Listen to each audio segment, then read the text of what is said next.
Hello guys, welcome! Eu sou a Teacher Pamela e hoje eu vim trazer 5 dicas para deixar o seu inglês mais natural.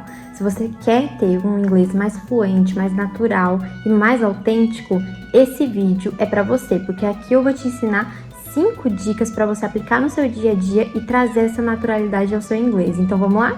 Falar inglês com naturalidade vai muito além de somente saber a gramática e o vocabulário do inglês. É como você aplica o seu inglês no dia a dia, utilizando contrações, phrasal verbs e expressões idiomáticas. É de suma importância aprender esse inglês para o dia a dia e saber aplicar ele de forma correta, para você ter mais naturalidade, fluidez e autenticidade ao falar inglês. Primeira dica, use phrasal verbs. Phrasal verbs é uma junção de verbo com um advérbio, ou um verbo com uma preposição, ou um verbo com uma preposição e um advérbio, em um novo significado.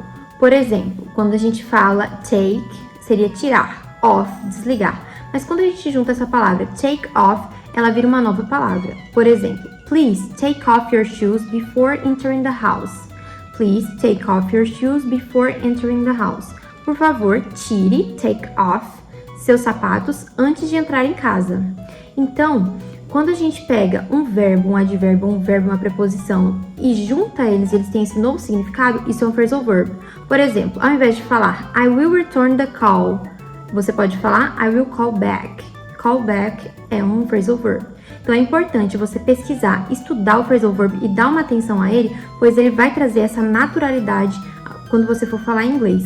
E ele é muito tranquilo de aprender, é uma coisa que é bastante ouvir em séries, ouvir em músicas, aplicar eles no dia a dia e também ter uma tabelinha lá para você lembrar sempre, poder dar uma olhada o que cada phrasal verb significa e não esquecer as formas que dá para aplicar ele. Porque um phrasal verb às vezes tem mais de 3 significados, então é importante ter eles em mente e sabê-los aplicar de forma correta. Contrações são formas reduzidas de nós falarmos algumas palavras, algumas junções de palavras em inglês. Por exemplo, I am, nós vamos falar I am.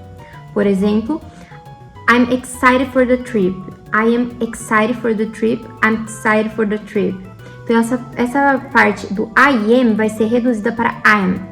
Ou, por exemplo, you are, you're gonna love this movie, you're gonna love this movie. Ao invés de you are gonna love this movie, you're gonna love this movie.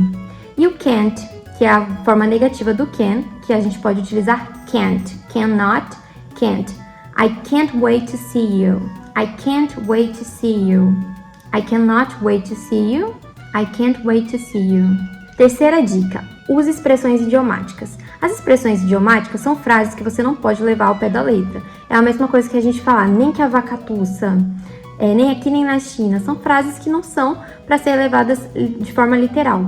E nós temos várias no inglês e usá-las também traz naturalidade no inglês. Por exemplo, it's a piece of cake or piece of cake. Se a gente fosse traduzir ao pé da letra, seria pedaço de bolo. Porém, quando você vai utilizar ele, você vai utilizar quando você fizer algo que é muito fácil. Você fez uma prova, achou ela muito fácil, muito tranquila de fazer. Então, quando alguém perguntar, como foi a prova? Piece of cake. Então, foi algo que foi muito fácil de fazer.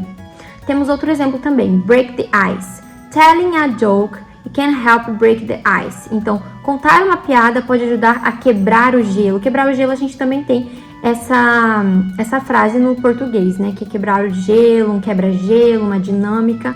E também é utilizada no inglês. Então, pesquise sobre expressões idiomáticas, aplique elas no dia a dia que você também vai ter muito mais naturalidade no seu inglês.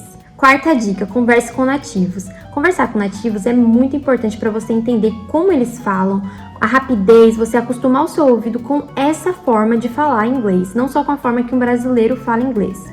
Então, nós temos vários aplicativos hoje que podem te ajudar. O Tandem, HelloTalk e também o Omegle. O Omegle você pode utilizar, colocar lá o país que você quer conversar e você pode utilizar para falar com nativos também. Use e abuse desses aplicativos, converse com nativos, não tenha vergonha de errar. Vergonha de errar, medo de errar é uma prisão que vai prender o seu inglês. Então, não tenha medo de errar, fale, permita-se falar e treinar o inglês para ter mais naturalidade nele. Quinta e última dica, consuma conteúdos em inglês. Séries, filmes, podcasts, audiobooks, tutoriais, tudo isso é muito importante. Por exemplo, um podcast você vai estar ouvindo duas pessoas conversando, aqueles talk shows também, que são duas pessoas conversando, uma entrevistando, a outra respondendo. É muito importante para você treinar o seu listening, você coloca uma legenda em inglês, treina seu reading, e também você prestar atenção como eles usam os phrasal verbs, como eles usam as contrações, e para você poder aplicar isso na sua vida também e no seu inglês para ter mais naturalidade nele. E essas foram as minhas dicas de como ter mais naturalidade no seu inglês. Se você gostou dessas dicas, comenta aqui, curte, compartilha com aquele seu amigo que está tentando aprender inglês, porque aqui nós temos dicas de todos os tipos. E não esquece de se inscrever no canal. Bye bye, see ya no próximo vídeo!